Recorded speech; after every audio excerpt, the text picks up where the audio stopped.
Morning everyone, কেমন আছো সবাই? সবাই খুব ভালো আছে, সুস্থ আছে, আমরাও বেশ ভালো আছি। আজকে রান্নাঘর থেকে বেরোনোর আগে ব্লগটাকে স্টার্ট করছি।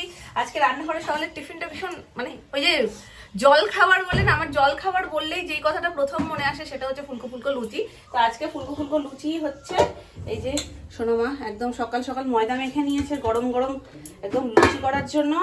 আর এটার নিচে কি গো, এটার নিচেও রয়েছে সেম। আর এইখানে হচ্ছে আলু তরকারি। হ্যাঁ মাম্মা চলো। Good morning. যখন আমি দেখি সোনামা ময়দা মাখছো, কি ব্যাপার আজকে ময়দা কেন মাখছো আটার জায়গায়? বলছে না আজকে লুচি করবো। আমি ভেবেছিলাম মনে হয় পরোটা বলবে, তো বলছে লুচি করবো। চলো এখন দুকা দুকা করে বেরোই, একটু ঠাকুর নমস্কার করে পরে আবার তোমাদের সাথে কথা হচ্ছে। কেন আরেকজন পুরো বেরোনোর জন্য রেডি। এটাও নিয়ে নিয়েছি আয়রন সেটটা, তো ও হাতে নিয়ে যাবে। আমি যত বলছি মাম্মা ধরতে হবে না, না মাম্মা ধরতে হবে, একটু দাও না, একটু দাও না। আয়রন সেট তুমি দেখেছো সরস্বতী ঠাকুর? পলাশ ফুল সব ফুলের মধ্যে দিয়ে দেবে। হ্যাঁ পলাশ ফুল এমনি সব ফুলের মধ্যে দিয়ে দেবে, পলাশ ফুল ছাড়া সরস্বতী পুজো হয় না। তো ক্রাফটটাকে হাতে নিয়েই যেতে হবে। বলছি মামা কিছু করবে না, বলছে না না কিছু করবো না, হাতে আস্তে করেই ধরে রেখেছে। মানে কি বলো তো, কিছু করবে না আমি জানি, কিন্তু তবুও একটা ভয় করে যে ছোটো মানুষ তো বুঝতে না পেরে কোথাও যদি একটু বেশি চিপে দেয় তাহলে ওটা নষ্ট হয়ে যাবে। এমনিও আমার আরেকটু বড় করার ইচ্ছে ছিল, আমার কাছে পেপারটা একটু কম ছিল বলে আমি বড় করতে পারিনি। মোটামুটি এই সাইজটা এসছে, তো ঠিক আছে, এর থেকেও ছোটো ছোটো করে অনেকে।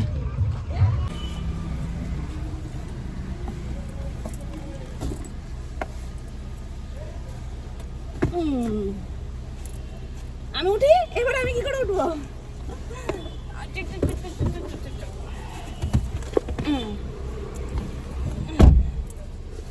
বসো। তুমি চেনো ওকে? না। তাহলে আজকে গিয়ে ফ্রেন্ডশিপ করে নেবে, ওকে? উল্টো ধরেছো তো, উল্টো ধরেছো। দাঁড়াও দাঁড়াও, আমি সোজা করে দিচ্ছি।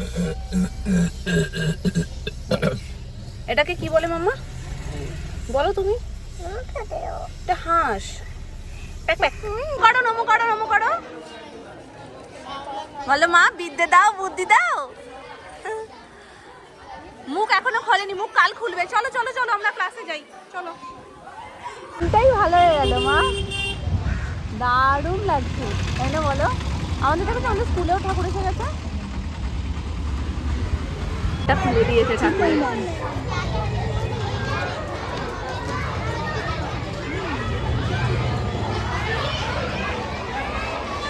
এখন এসছি ঠাকুর নিতে, কালকে বাড়িতে পুজো, সরস্বতী পুজো হবে। এই সব তোমার যেটা ভালো লাগে সেটা নাও। ডাকের সাজ তো সব সময় ডাকের সাজ তো নিচে একবার। হ্যাঁ ডাকের সাজ তো আছেও আগের বাড়ি, দেখে নাও ঘুরে। তো কাল যেহেতু বাড়িতে পুজো তার জন্য আজকে মা সরস্বতী বাড়ি নিয়ে যাব। মানে মেয়ে আসার পরে মাও আমার চলে এসছে, কারণ সোনু যখন থেকে বড় হয়ে গেছে, মোটামুটি একটা এজ হয়েছে, তখন থেকে সরস্বতী পুজোটাই বাড়িতে হয় না। বাকি সব পুজোই আমাদের বাড়িতে হয় কম বেশি, তোমরা দেখেছো, কিন্তু সরস্বতী পুজোটা হতো না। আমার মেয়ে বাড়িতে আসা মাত্রই তার পরের বছর থেকে মাও বাড়িতে চলে এসছে, তো তার পরের বছর থেকেই পুজো হয়। তো এই পুজোটা বাবা দায়িত্ব নিয়ে করে, বাবা বলে এই পুজোটা আমি করব। বাজার হাট থেকে শুরু করে ঠাকুর নেওয়া থেকে শুরু করে সবটা বাবা করে, মানে আমার বাবা করে। আজকে সকালবেলায় সমস্ত বাজার টাজার সব করে, মানে স্কুলে যাওয়ার আগে সব বাজার টাজার করে তারপরে গেছে। আমি বলছিলাম যে ছেড়ে দাও না, যেতাম না, হাজারো দিন বলি যেতে হবে না যেতে হবে না, কিন্তু সে মানে পাগল হয়ে যায়, না আমি যাবো আমি যাবো আমি যাবো। ঠিক আছে তুমি শান্তি পাও, বাইরে বসে থাকো, ঠিক আছে থাকো। এবার একেবারে বাড়ি ফেরার পথেই ভাবছি নিয়ে চলে যাব মাকে, সবাই মিলে। আর সোনাইও নিয়ে যেতে পারবে, মজা হবে, তাই না মামা? তুমি দেখো কোথায় দৌড়িও না।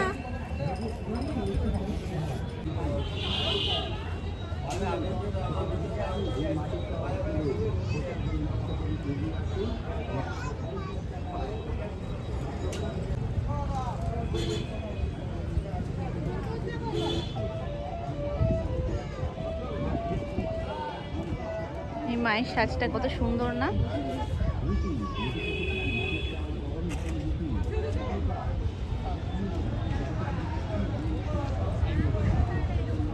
যাই বলো, আমার ডাকের সাজ যে কি ভালো লাগে, সেটা মা দুর্গার হোক মা সরস্বতীর হোক যাই হোক, আমার খুব ভালো লাগে ডাকের সাজ। তো এই দেখো কি সুন্দর লাগছে না, মানে তাকালে মনে হয় কি মনটা শান্ত হয়ে গেল পুরো, একদম এত ভালো লাগে।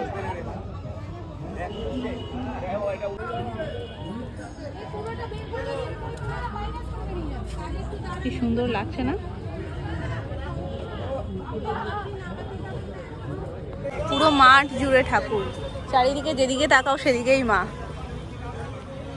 ডাকের সাজ, হলুদ শাড়ি কিংবা সাদা শাড়ি, অপূর্ব লাগে। চলো, কোন দিকে গেল ওরা? আমি তো দেখতে পাচ্ছি না।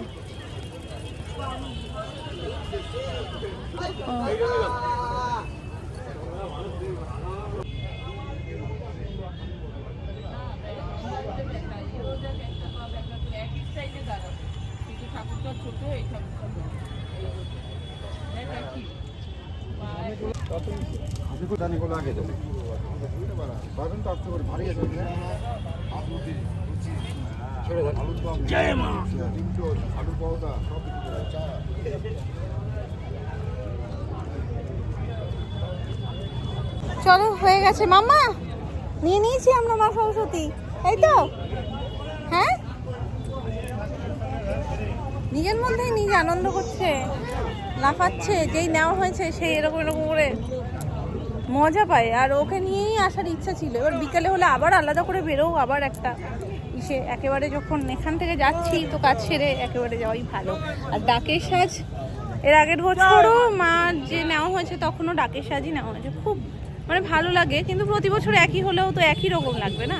তো এটা বাবাই পছন্দ করেছে, ওই সাইড থেকে আমরা গেলাম। যাওয়ার সাথে সাথে বাবা বললো, দেখ এটা নিচ্ছি। ঠিক আছে না, যেটা তোমার পছন্দ। মানে ও দাদান বলেছে ওকে নিয়ে যাবে, ওর খেলনাগুলো কাটবে যেগুলো সেগুলো নিয়ে যাবে। কে বলছে তুমি হাতে জায়গা পাবে? কি বলো? আবার বলো। কি? চিকেন হয়ে গেছে। চিকেন হয়ে গেছে, হাততালি। আমি একটা বোকা। ওইটা বলার জন্য তুই এটা করেছো, জানি। আর বলো, আমি জিনিসগুলো নিয়ে যাব। আমি তো জিনিসগুলো নিয়ে যাচ্ছি। তুমি একটা দুটো পারবে না বোকা। এই বোকা কথাটা শিখেছে খুব। চলো চলো, তুমি দাদানের সাথে যাও, তোমার সংসার আমি নিয়ে যাচ্ছি মামা। আমি তোমার সংসার নেব না। তুমি তো এখন দাদানকে বললে, দাদান তুমি পারবে একটা হাতে এত কিছু নিতে? মামা নিয়ে যাচ্ছে, তুমি যাও। নিয়ে আসবে, আমি তোমাকে নিয়ে যাই। হ্যাঁ যাও, হ্যাঁ ওটা নিয়ে যাও, আমি যাচ্ছি নিয়ে। বাকি নিয়ে আসলে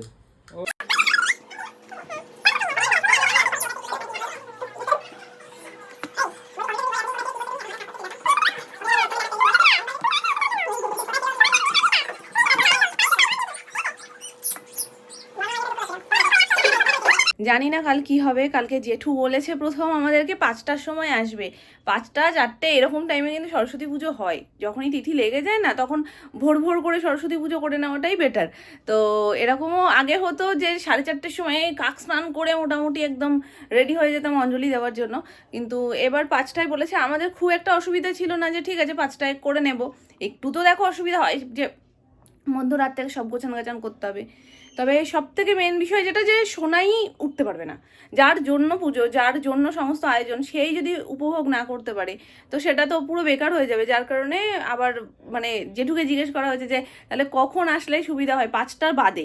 কারণ জেঠু একেবারে বলছে এখান থেকে করে পরে মানে পাড়া থেকে করে পুজোটা অন্য জায়গায় গেলে ঠিক আছে, নাহলে অন্য জায়গায় গেলে না এই টেনে ধরে ও টেনে ধরে, এই করতে করতে আলটিমেট আমাদের বাড়িতে আসতে দেরি হয়ে যাবে।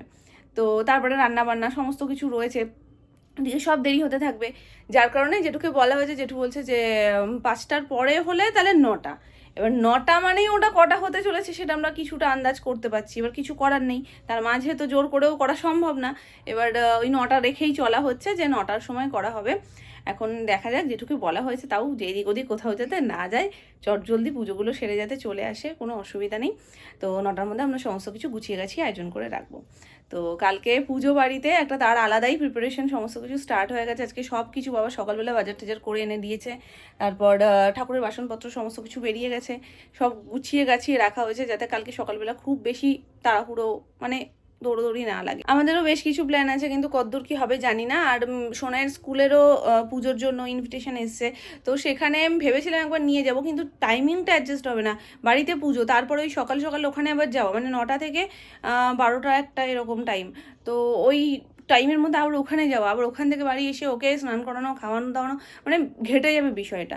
তো একটু বড় হোক, ও যখন থেকে নিজে বুঝতে পারবে তারপর থেকে ও নিজেই তখন বলবে মামা স্কুলে যাবো। যতই বলো ছোটবেলা সরস্বতী পুজো কিন্তু একদম অন্যরকমই হয়, মানে সেই সরস্বতী পুজোর মধ্যে যে একটা আলাদা ব্যাপার থাকে না, একটা পুজো আসছে তার এক সপ্তাহ আগে থেকেই পুজোর সেই গন্ধটা, প্লাস সকালবেলায় ভোরবেলায় উঠে স্নান করে শাড়ি পরা, অঞ্জলি দেওয়া, শাড়ি পরতে না পারা কোনো একটা জেঠিমা কাকিমা কেউ পরিয়ে দিত, সকলেরই লাইফে এরকম আছে কোনো জেঠিমা কাকিমা পরিয়ে দিত, আর সেই মানে ঠিকঠাক সামলাতে না পারা, সমস্ত কিছু মিলিয়ে মিশিয়ে পুজোটাও একটা অন্যরকমই। সরস্বতী পুজোটা প্রত্যেকের কাছে, প্রত্যেকটা ছোটো ছোটো ছেলেমেয়ের কাছেই কিন্তু একটা অন্যরকম ছিল। আর আমাদের কোচিনে প্যাকেট করতো বিরিয়ানির, তো সেগুলো আমাদের কোচিনে আবার যাওয়া, পুজো দেখা, তো এইগুলো সব মিলিয়ে আর গ্রুপে পুরো বন্ধু বান্ধবের সাথে হই হই করা, এই বিষয়টা এখন প্রচণ্ড রকম মিস করি।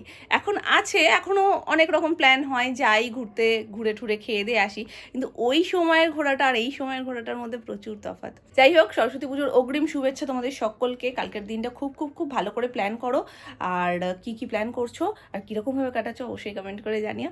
তো কালকে আমি ব্লগ দিচ্ছি না, একটা দিন ছুটি, তারপর মানে পরের দিন থেকে আবার ডেলি ব্লগ যাবে। আজ 22 তারিখ, 22শে জানুয়ারি। তো আজকের ব্লগটা তোমরা দেখছো, নেক্সট ব্লগটাই তোমরা দেখবে সরস্বতী পুজোর, আর কীরকম কী ডেকোরেশন হচ্ছে, কীরকম প্ল্যান হচ্ছে, সবটা তোমরা নেক্সট ব্লগে দেখতে পাবে। তো চলো আজকের মতন টাটা, তোমরা ভালো থেকো, সুস্থ থেকো, দেখা হচ্ছে তোমাদের সাথে নেক্সট ব্লগে।